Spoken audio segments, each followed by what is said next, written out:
Au Brésil, on a deux modes de vision de la terre. C'est-à-dire, on a une terre qui est une vision capitaliste de la terre et une vision reproductive de la terre. La vision capitaliste de la terre, c'est l'agro-industrie.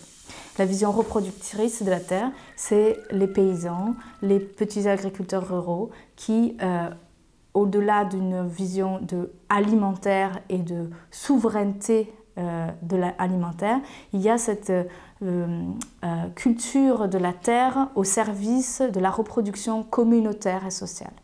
Donc, ça nourrit à la fois les communautés autochtones, les communautés quilomboles, les paysans sans terre, toutes les personnes qui ont dans cette culture une relation à la terre et une relation ancestrale ancrée dans le processus naturel de la vie.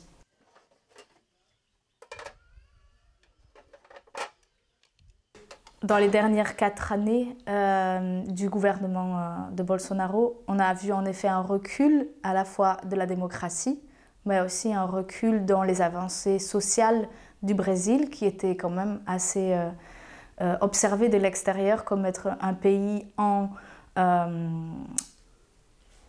qui était sorti de la phase de développement.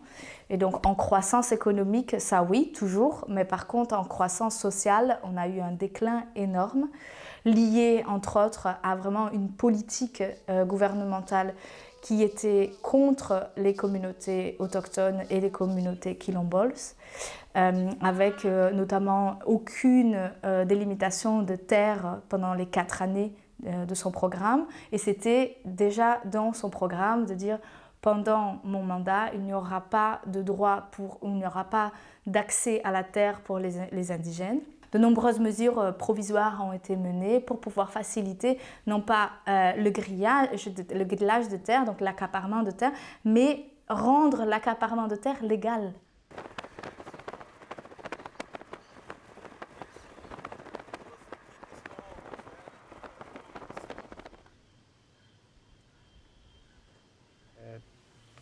A história do meu povo, Craô, Tacará, é uma luta muito grande, né? Que já se vai passando de 45 anos. A gente foi retirado de um território em setembro de 1976, onde a gente foi expulso de um território onde, naquele tempo, era normal as pessoas chegar, o branco, né, que a gente chama de cupê, chegar numa determinada área e expulsar as pessoas, né? Porque assim, quem mandava era quem tinha muito dinheiro, quem tinha... Não é diferente de hoje, né?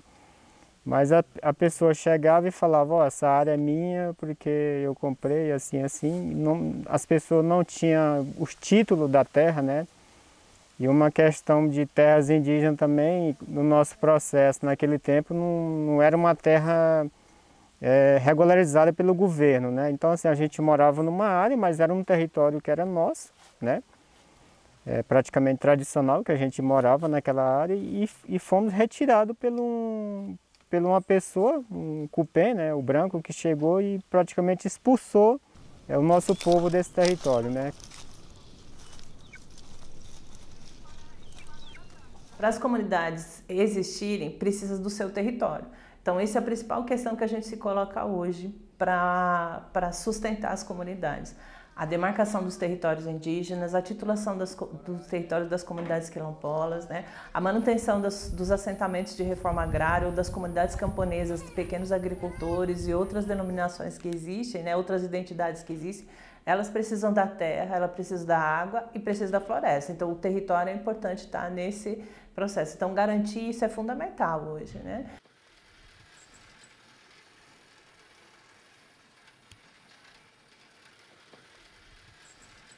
Entraide et Fraternité s'intéresse au Cerrado parce que on a un partenariat très ancien avec la CPT de l'État de Goiás, qui est lui-même au sein de l'articulation des CPT du Cerrado et dont le travail est vraiment sur la protection des écosystèmes, mais aussi des cultures des populations du Cerrado. L'écosystème du Cerrado, c'est le deuxième plus grand écosystème du Brésil, après l'Amazonie. pour nous et à travers notre compréhension au fur et à mesure des années, c'est que l'Amazonie est un écosystème très important, très connu mondialement. Le Cerrado, c'est 20% du territoire brésilien et ça représente 5% de la biodiversité planétaire. Et au-delà de toute sa diversité écologique qui s'y trouve, c'est aussi, il est le berceau de 8 bassins hydriques du Brésil. Donc notre regard, c'est aussi de dire l'Amazonie est très importante mondialement, mais l'Amazonie sans Cerrado, ça n'existe pas.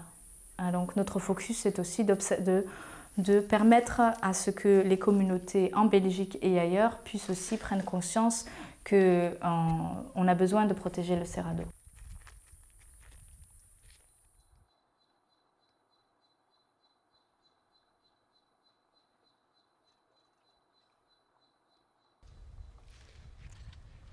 Aqui é canal que sai do Rio Formoso, próximo à terra indígena Crocanela, canal de 2.000 metros. E é uma realidade muito triste que está acontecendo em torno das terras indígenas do Brasil, principalmente aqui no nosso território Crocanela, é uma realidade.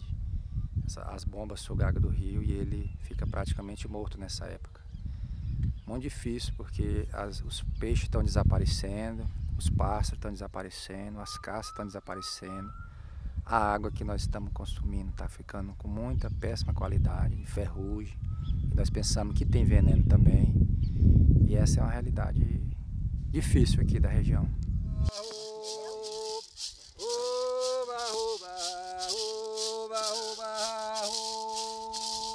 Então isso afeta diretamente também a vida e a saúde das famílias, né?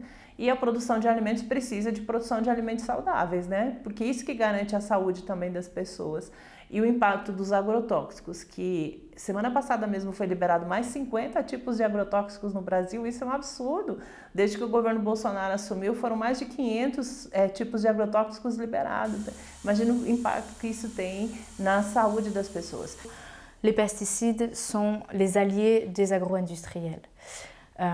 Et donc, dans ce marché-là, il y a le producteur de produits phytosanitaires et le producteur de denrées alimentaires, de commodities, qui sont intrinsèquement liés les uns avec les autres. Au Brésil, on a l'agro-industrie d'un côté et l'exploitation minière de l'autre côté.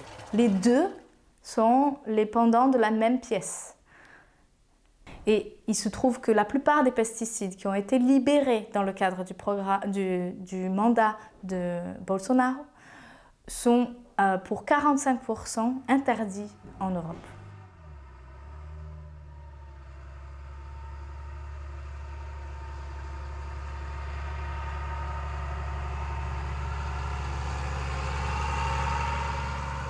Soja hoje, que é a maior produtora de soja, né, que é liderada pela família Blairo Maggi, né, os Maggi, e que ganhou o selo de certificado verde por usar nos seus tratores, nos seus maquinários, biocombustível.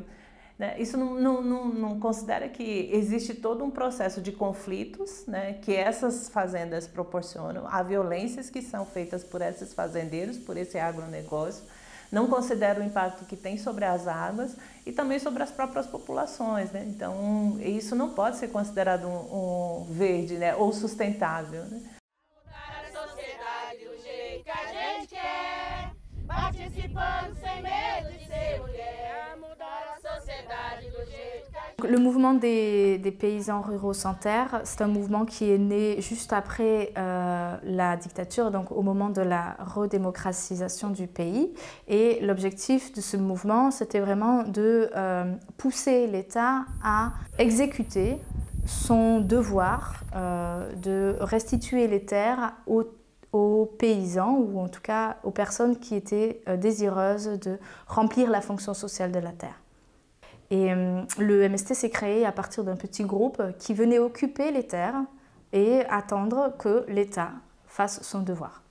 Aujourd'hui, il y a des groupements du MST un peu partout dans le pays et ce sont eux qui ont, et si on observe d'ailleurs, les mouvements sociaux du MST et le mouvement qui a permis de faire des avancées sur la réforme agraire. La réforme agraire au Brésil n'existe que parce que les mouvements sociaux sont là pour demander son application.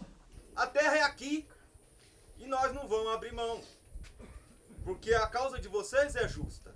Então conta com a gente da CPT.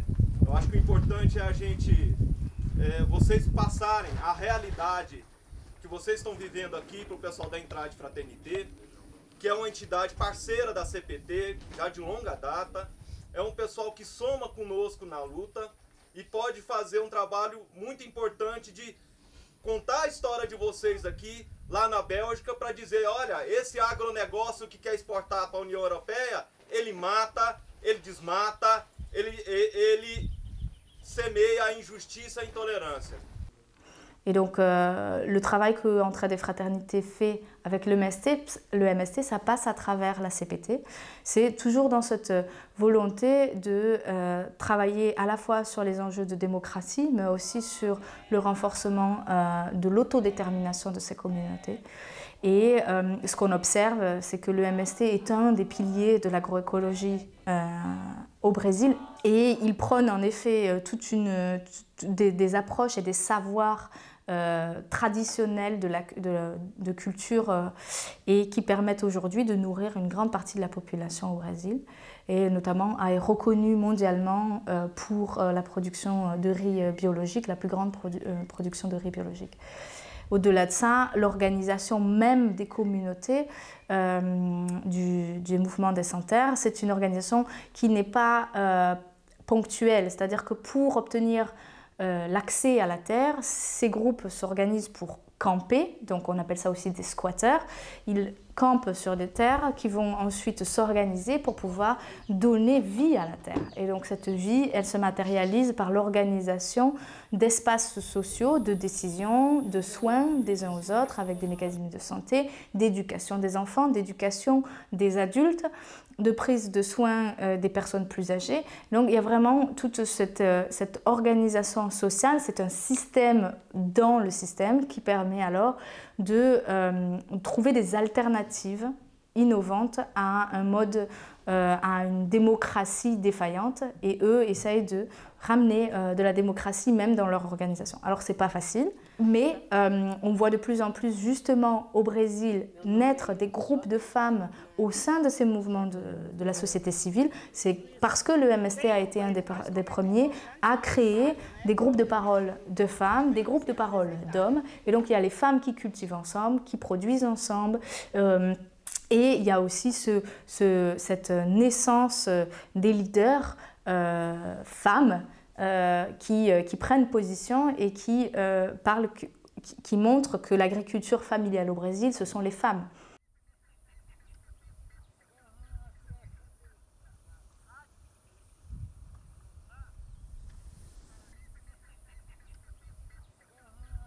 O nosso projeto de assentamento é assentamento agroecológico. Então nós estamos nessa transição, porque não é fácil você fazer uma transição onde antes era isso aqui, era só braquiária, porque criava gado, quando nós chegamos. O primeiro ano a gente plantou, não colhemos nada, não deu nada. Aí a partir do segundo ano a gente foi trabalhando a terra, pegando todas essas coisas, deixando em cima da terra. Nós não foi queimando. Nós roçava ela, deixava ela coberta com todas as palhas, com todos os capinhos, para eles apodrecer e virando adubo. Porque a gente não usa nem adubo de mercado. Essa terra aqui, o que a gente planta aqui, a gente só usa a água da chuva e a terra.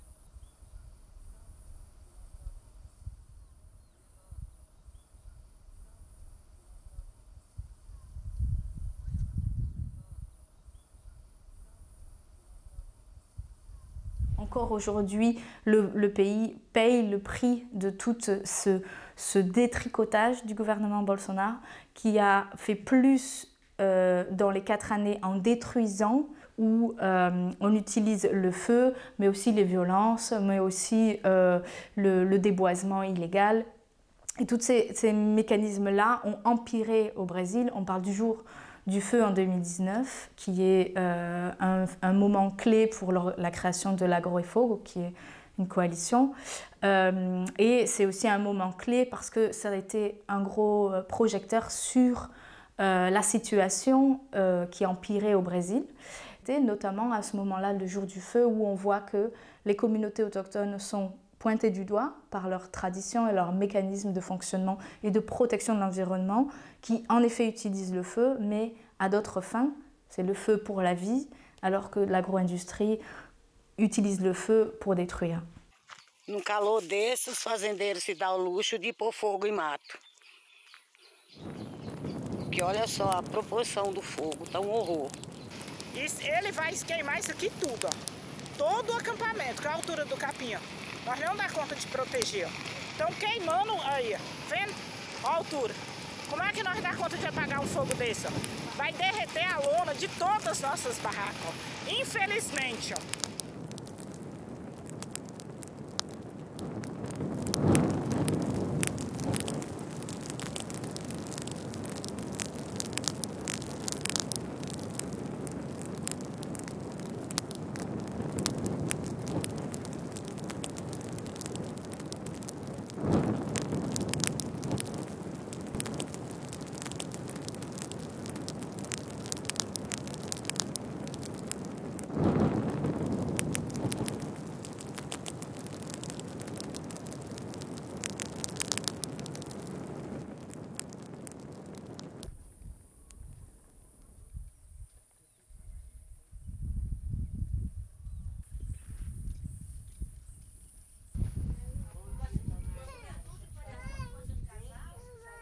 Essa forma de queimar assim é uma forma de ameaças, porque a gente já sofreu várias ameaças aqui, já fizeram roçado com armas na cintura, mostrando para a gente que eles estavam roçando com arma, porque não há necessidade de fazer um roçado com arma. Teve uma cerca que foi feita aqui, dividindo aqui a fazenda, que é a parte de cá. Também eles fizeram armados, ficavam umas pessoas fazendo e outros armados, que a gente sabe que era para intimidar. Então aqui para a gente ficou um pouco complicado também nesse sentido, porque tem ameaças pessoais, tem ameaças geral, que faz as ameaças psicológicas, porque sabe que botar fogo, que ficar rodeando com carro, mexe com o psicológico das pessoas.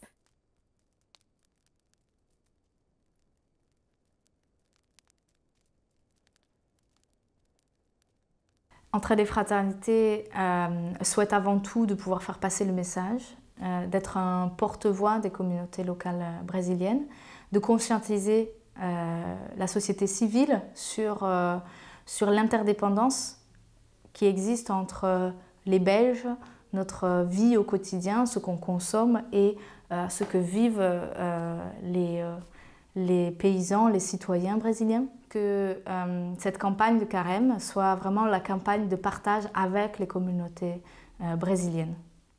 La realidad actual reclama una mayor responsabilidad a todos los niveles, no solo para garantizar la producción necesaria o la equitativa distribución de los frutos de la tierra, sino sobre todo para garantizar el derecho de todo ser humano a alimentarse según sus propias necesidades.